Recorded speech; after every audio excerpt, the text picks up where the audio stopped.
What's up, fellow adult collectors? Welcome to Civilian Collectibles. In this video, I'll be giving you a full tour of my current collection of action figures and other toys.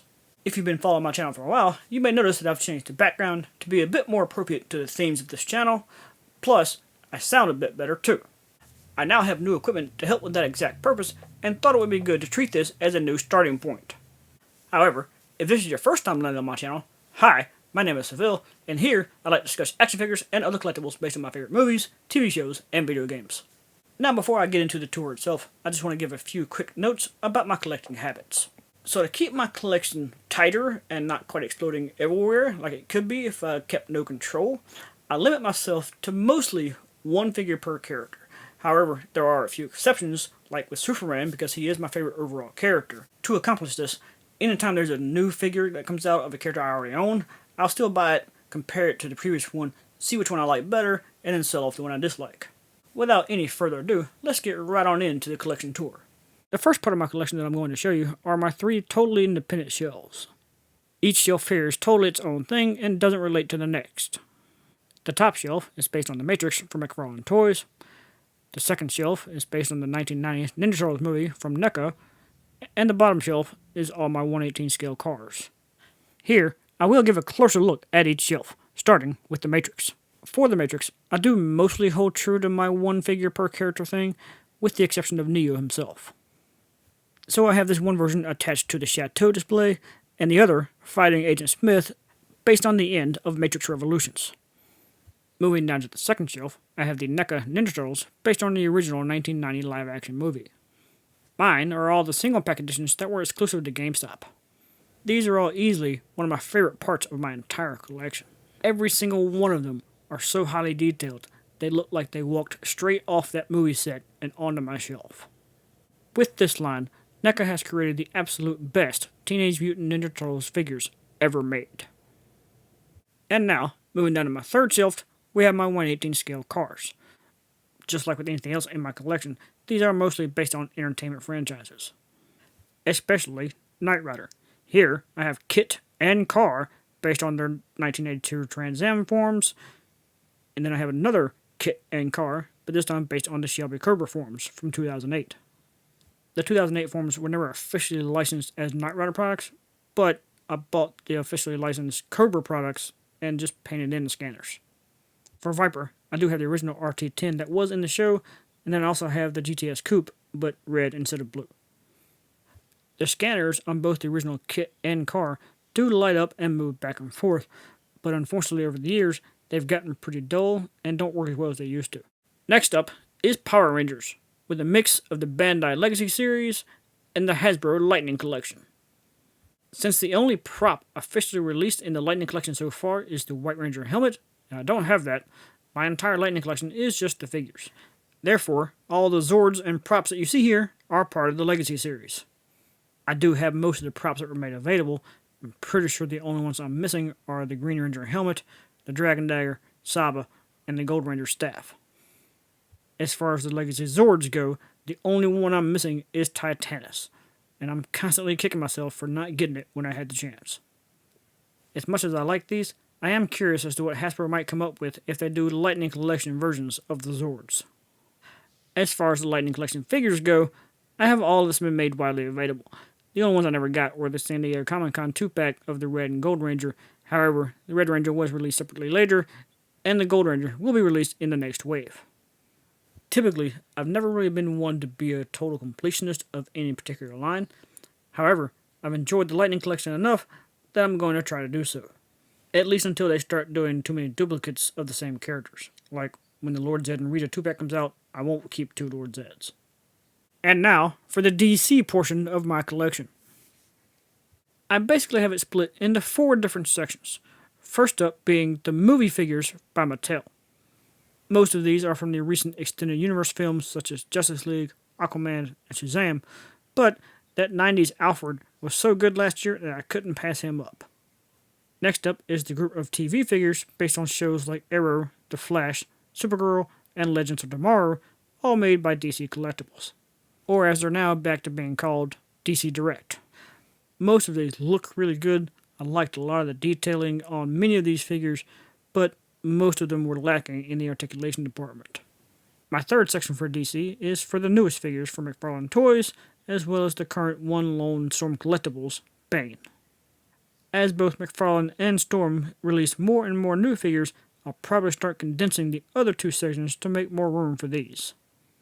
Much like with Mortal Kombat, the Storms and McFarlanes are on similar scales, so they don't look bad being in the same set. Finally, my fourth section for DC is all based on Superman. Even it's still kind of split up into three separate sections though. I don't separate these by brand, instead they're more categorized. The top shelf fits my primary theme of the channel, being that it's based on movies, TV shows, and video games.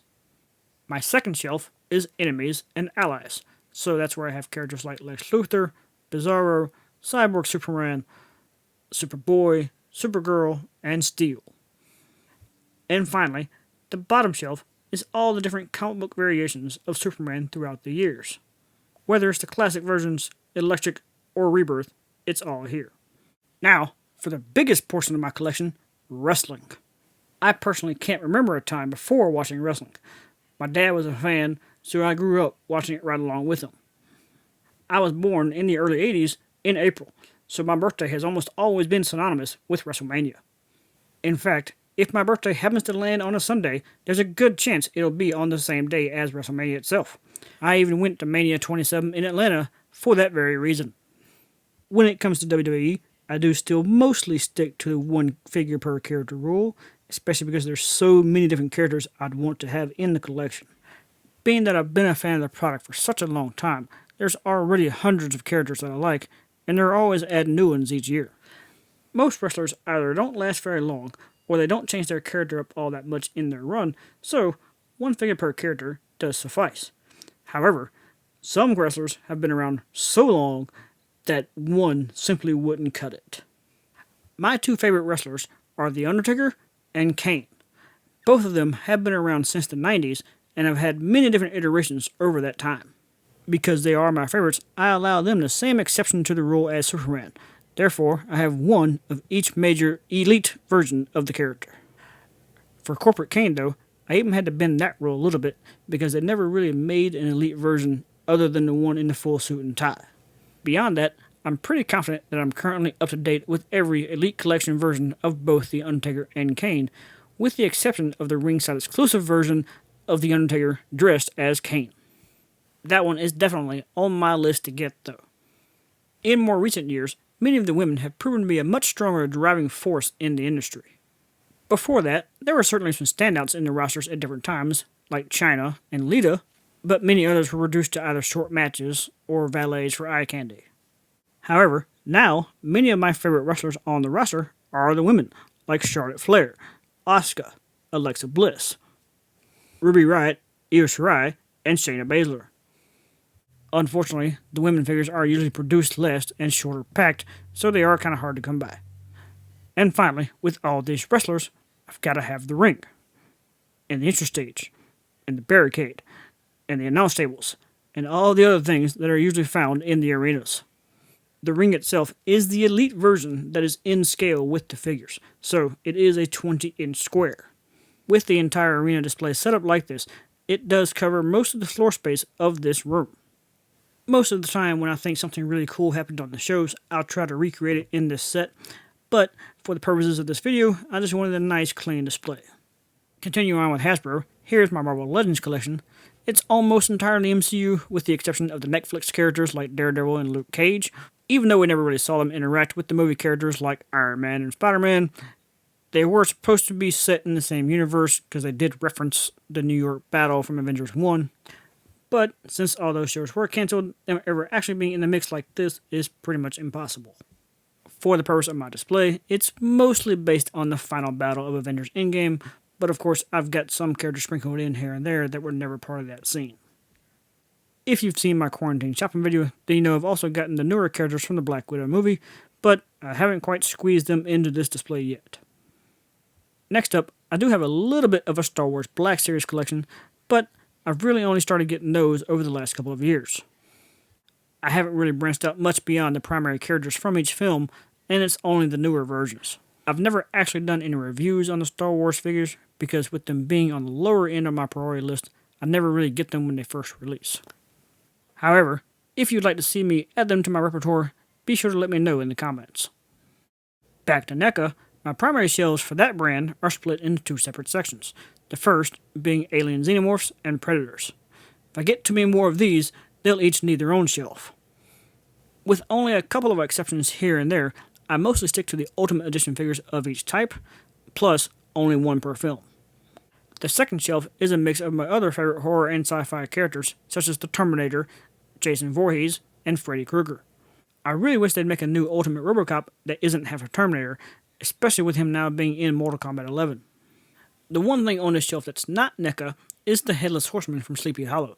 It was made by McFarlane Toys, and is still one of my favorite pieces to this day. And now, the most expensive shelf in my collection, featuring Mortal Kombat. Most of these are by Storm Collectibles, with the exception of Raiden and Johnny Cage. Those are made by McFarlane Toys. On the Storm side, I do have most of what's been made available up to this point, with the exception of the original Scorpion, Sub-Zero, and Smoke, because I did swap them out for the MK3 versions. So, the only one I'm currently missing is Sector, but he will be added to the shelf soon, plus Storm does have their own version of Raiden in the works. And finally, my last shelf in this showcase is a few more Storm Collectibles. On the right, I have the only two Tekken 7 characters released so far, Hayachi and Kazuya, and on the left, there's Akuma from Street Fighter. However, he was a pretty prominent character in the Tekken 7 story, so he kinda counts as both. Akuma is fairly new to my collection, but now that I have him, it may end up leading to more Street Fighter characters being added in later on. So, that's where my collection stands as of June of 2020. I've already got more on the way, plus there's plenty more coming out later on this year that I know I want to add to it. So what do you guys collect? Do you have a fairly wide variety like mine, or are you more focused on one particular brand or franchise? Also, is there something that I don't have in my collection that you think I should? And finally, if you've been following my channel for a while, how do you like the new setup? Let me know in the comments below.